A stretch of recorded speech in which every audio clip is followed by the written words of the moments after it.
राधे राधे, जय माता दी। तो पिछले ब्लॉग में मैंने आप लोगों को बताया था कि मैं जो छठी का पूरा प्रोसेस है वो मैं आप लोगों के साथ में नेक्स्ट ब्लॉग में शेयर करूंगी।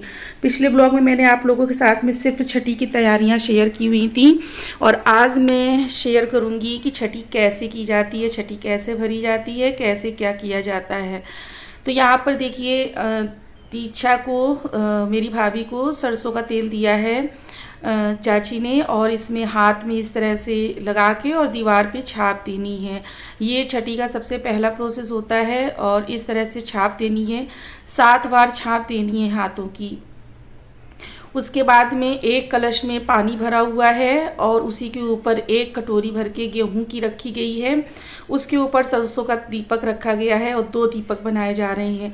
इनमें से जो एक दीपक रहता है ना, तो वो जो दीपक है ना, उसको मतलब बच्चे की नज़र उस दीपक पे नहीं पड़ना चाहिए, ऐसा कहा जाता है।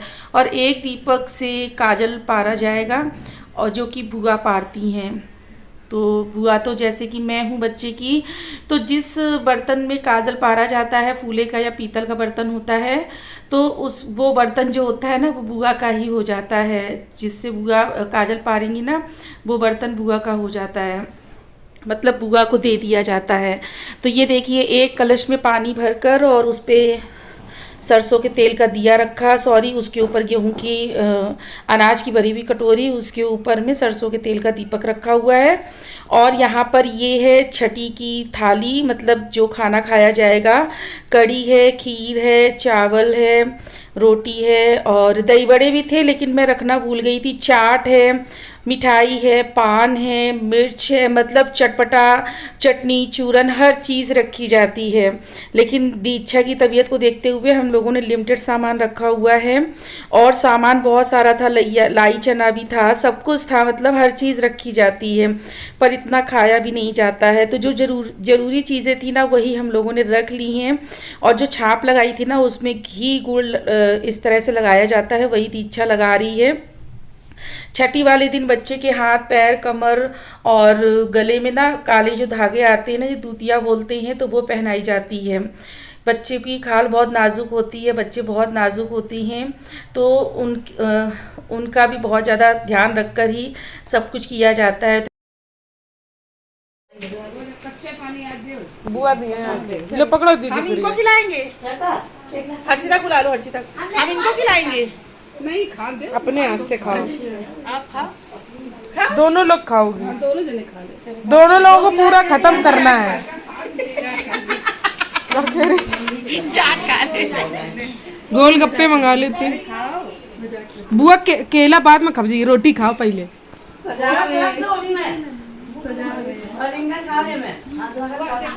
बुआ की तरफ से कपड़े और खिलौने वगैरह और सारा सामान बुआ की तरफ से होता है छठी में बच्चे के लिए। और जो बुआ छठी में कपड़े लेके आती है ना, वही बच्चे को पहनाए भी जाते हैं। तो मैंने ना कपड़े वगैरह इनसे सब मंगा लिया था, क्योंकि मैं यहाँ पर पहले से ही आई हुई थी, तो मैं शॉपिंग करने तो जा नहीं पाई थी, तो मैंने इन्हीं से मंगा लिया था। और मैं यहाँ पर दिखा रही हूँ आप लोगों को, चाट वगैरह है। दीक्षा चाट खाएंगी नहीं, तो चाट मुझे ही खानी पड़ेगी, और चाट तो वैसे भी किसको नहीं पसंद है। तो यहाँ पर देखिए खूब हंसी मजाक भी हो रहा है, हर तरीके से बहुत ज़्यादा मस्ती हो रही है। बच्चे के लिए काले धागे का सामान ज़रूरी होता है, जो कि मैं लेके आ गई हूँ। और मैं नहीं, मैंने इनसे मंगवाया हुआ था, मेरे हस्बैंड से। तो सारी ज़रूरत का जितना भी सामान होता है ना, वो सारा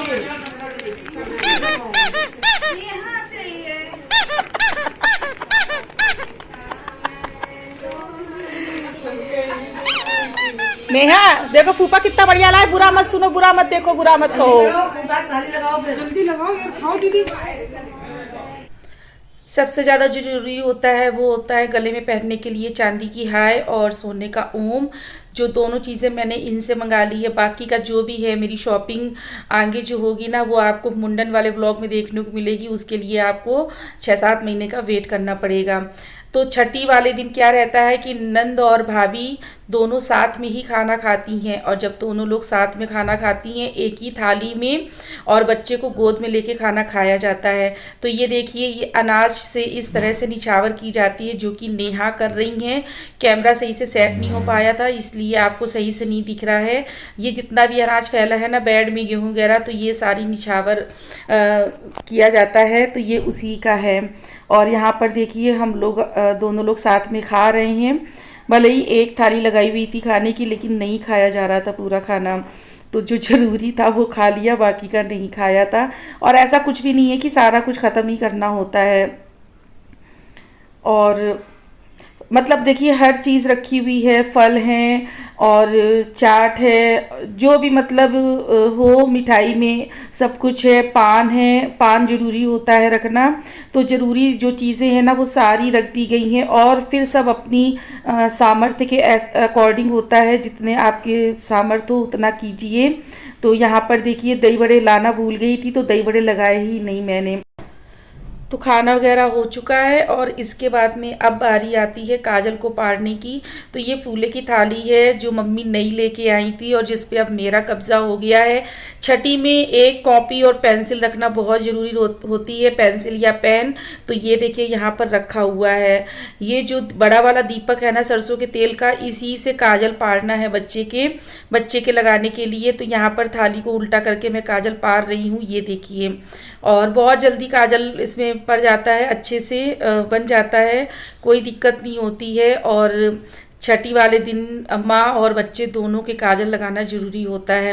हमारे यहाँ एक रस्म और भी होती है जिसको मैं आपको आगे बताऊंगी।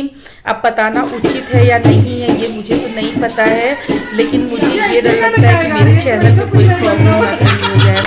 तो यहाँ पर जब काजल लगाने की बारी आती है ना, तब जो नेक होता है नंद का वो बनता है जब बुआ काजल लगाती हैं। काजल लगा रखा है, देखिए थाली में बना रखा है, और हल्का सा सरसों का तेल टच करके उसके बाद लगाते हैं तो एकदम बढ़िया आराम से काजल लग जाता है। और बच्चे को गोद में लेके काजल लगाने की तैयारी कर रही हूँ मैं। सभी लोग आ चुकी हैं यहाँ पर और सभी लोग खड़े हैं साथ ही साथ में। जब हम लोगों ने खाना खाना शुरू किया था ना, तभी ढोलक भी बजने लगी थी, और जितने भी मोहल्ले की लेडीज़ थी ना सभी को बुलाया गया था ढोलक बजाने के लिए। काजल वो जो गाने रहते हैं ना सोहर वाले, जिसमें रहता है सासू आवे चरुआ धरावे और जितनी आवे पीपर पिसावे मांगे अपना नेक, तो यही नंद के लिए भी होता है। और यहाँ पर देखिए मैं बच्चे के लिए जो काले धागे वाली दूतिया वगैरह होती ना, ये लेके आई हुई थी, और ये ज़रूरी होता है पहनाना। इसके बाद आपकी मर्ज़ी, लेकिन कहते हैं ना कि ये पहना के रखना चाहिए। और यहाँ पर देखिए भाई आ चुका है, काजल को रोके हुए हूँ मैं, क्योंकि सभी लोग कह रहे थे काजल रोक दो और निछावर ले, वो पहले नेक ले लो अपना। ऐसा कहा जाता है कि जब भी किसी के नेक की बारी आती है तो खूब झगड़ा करो, झगड़ा कर करके जो रीत रिवाज है ना उसको रोक दो, ताकि बढ़िया सा नेक मिल जाए। तो पहले मेरा भाई चढ़ाने के लिए 100 रुपये देता है, फिर 200 रुपये देता है, और मैं बस यही कहती रहती हूँ इसी में 100 मेरे मुझसे लगा के और तुम ले लो, 200 तुम्हें मिल जाएंगे, ऐसे करके रहता है। और रुपए दे रहा है तो मुझसे कह रहा है कि तुम्हें यहाँ तुम्हारे मतलब का कुछ मिलेगा नहीं, तो तुम पहले नेक रख लो और उसके बाद जो भी चाहिए तुम्हें मैं कानपुर से ही दिला दूंगा। तो ये बातें हो रही थी, मैंने सब म्यूट कर दिया था।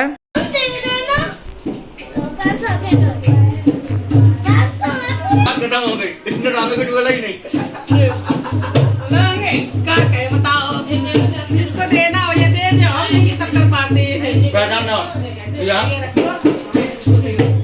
सुना, हमें पता है मुन्ने के अभी को खड़ा होना पड़ेगा है।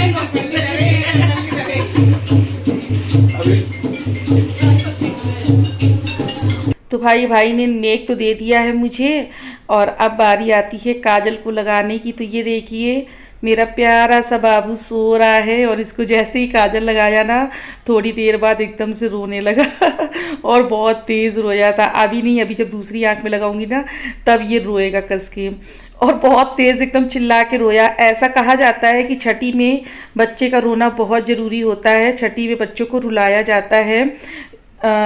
ऐसा माना जाता है।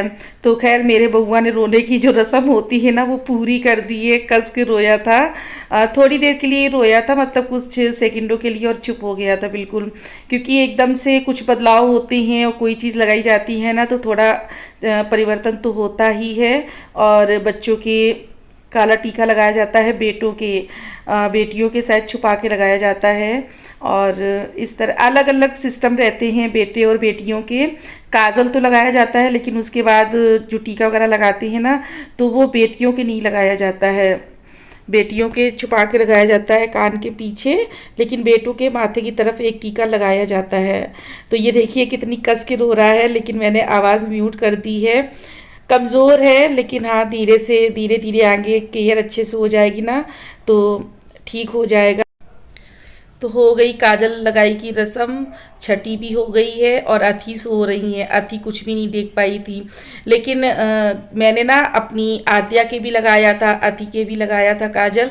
तस्सू नहीं थी। मेरे लिए मेरे चारों बच्चे बराबर हैं और बहुत ज़्यादा चाहती हूँ अपने चारों भतीजों को बहुत ज़्यादा चाहती हूँ। यहाँ पर देखिए भाभी के भी लगाया जा रहा है काजल, आद्या खड़ी हैं, इनके भी लगाऊंगी मैं। और मैं मेरी जितने भी मेरे भतीजी हैं ना सबका मैंने ही किया हुआ है।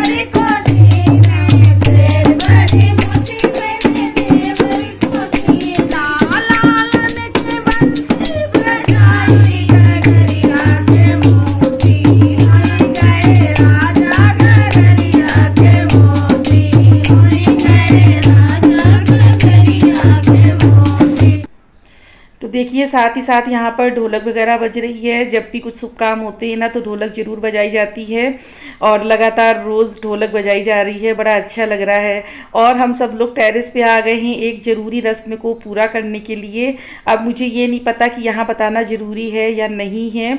अब कुछ लोग समझ गए होंगे जिनके यहाँ ये रिवाज होता होगा।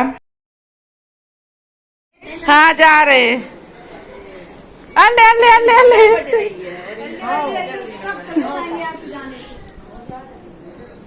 निया कहाँ से ये कौन हाथ डाल रहा है कहाँ से?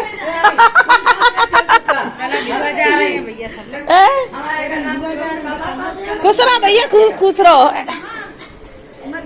अरे आंटी बैठो बैठो बैठो। अरे ठीक है सुनो तो बस। तो छठी के साथ साथ ही मेरे जाने की भी तैयारी हो गई है और मैं सिर्फ 2 दिन के लिए मायके आई हुई थी। काफ़ी लोगों को ये लग रहा है कि मैं अपने मायके में हूँ, तो जी नहीं, मैं सिर्फ 2 दिन के लिए गई हुई थी और संडे को अपने घर वापस आ गई थी। और आज संडे है, मुझे आए हुए 8 दिन हो चुके हैं। और जब हमारे यहाँ बेटियाँ मायके से विदा होती हैं ना तो उनको बड़े सम्मान से विदा किया जाता है। इसीलिए सारी लेडीज़ें, मोहल्ले की आंटी लोग, मेरे सभी लोग पैर छू रही थी। सभी लोग छोड़ने के लिए बाहर आ गए हैं। मायके जाओ ना तो फिर आने का मन नहीं होता है, लेकिन जाना तो पड़ेगा ही। लेकिन हाँ 8-10 दिन के अंदर मुझे वापस फिर से आना है, क्योंकि बेटे के समर वेकेशन होने वाले हैं ना, तो 8-10 दिन के लिए मुझे फिर से मायके आना है। तो कैसा लगा आप लोगों को आज का ये छठी ब्लॉग? पसंद आया हो ना हमारा कल्चर, हमारे रीति रिवाज? तो लाइक कर दीजिएगा। चैनल पर फर्स्ट टाइम विजिट कर रहे हो तो चैनल को सब्सक्राइब कर लीजिएगा। अपना प्यार और अपना सपोर्ट, अपना आशीर्वाद यूं ही बनाए रखिएगा। तो जा रही हूँ घर के लिए, निकल चुकी हूँ और ये रास्ते का व्यू है। कैसा लगा आप लोगों को आज का मेरा मायके का छठी ब्लॉग? ज़रूर बताइएगा। प्यारे प्यारे फीडबैक कमेंट ज़रूर शेयर कीजिएगा मेरे साथ में। आप लोगों के यहाँ किस तरह से छठी मनाई जाती है? आप लोग भी अपने यहाँ के तरीके रीति रिवाज बताइएगा। Bye bye, Radhe Radhe.